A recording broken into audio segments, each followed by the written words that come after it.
Congress party के चीन के साथ हुए करार का इजहार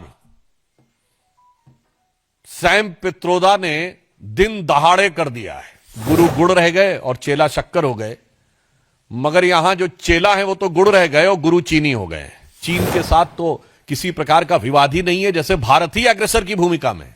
याद करिए, राहुल गांधी जी ने विदेश में क्या कहा था कि चाइना ने बड़ा संघर्ष करते हुए ऊपर उठने का उदाहरण प्रस्तुत किया है। मित्रों, आप सभी जानते हैं कि प्रधानमंत्री श्री नरेंद्र मोदी जी के नेतृत्व में भारत ज्यों-ज्यों आर्थिक, सामरिक और कूटनीतिक दृष्टि से विश्व के पटल पर एक शक्तिशाली और प्रभावशाली देश के रूप में उभरता जा रहा है और देश के अंदर सामाजिक और आर्थिक सशक्तिकरण का नया दौर चल रहा है, त्यों-त्यों अनेक प्रतिगामी शक्तियां भारत की इस अभूतपूर्व विकास को और प्रगति को रोकने के लिए अनेक प्रकार के षड्यंत्र करती दिखाई पड़ रही है।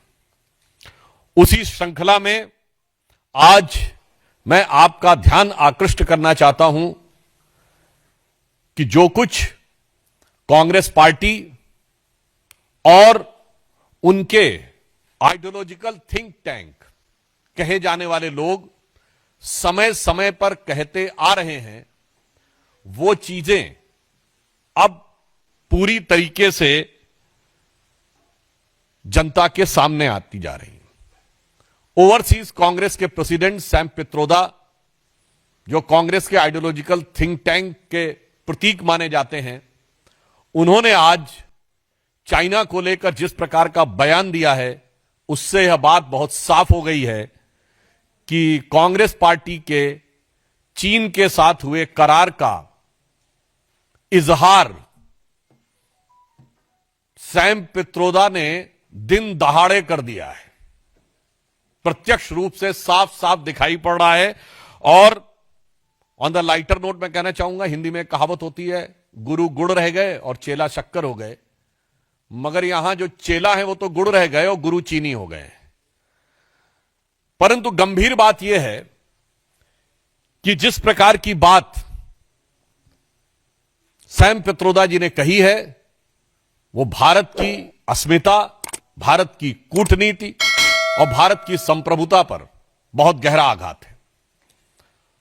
उन्होंने इस प्रकार की बात कही कि चीन के साथ तो किसी प्रकार का विवाद ही नहीं है, जैसे भारत ही अग्रसर की भूमिका में, यानी आक्रामक मुद्रा लिए हुए।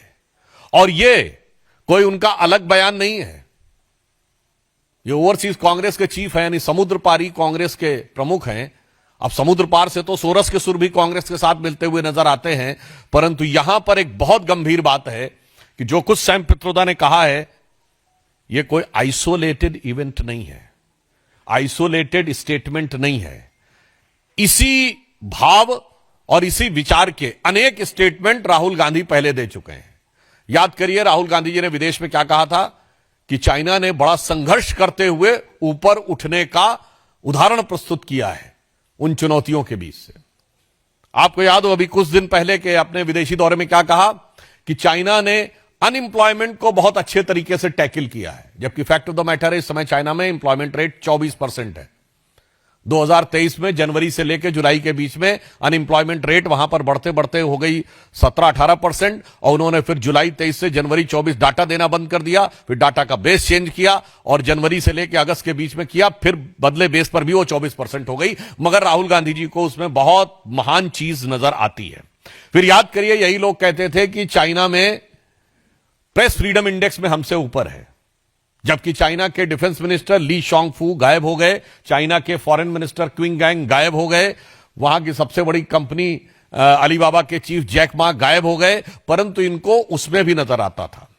अब आप आइए, इसके बाद उन्होंने कहा कि इकोनॉमिक ग्रोथ बहुत शानदार की गई है।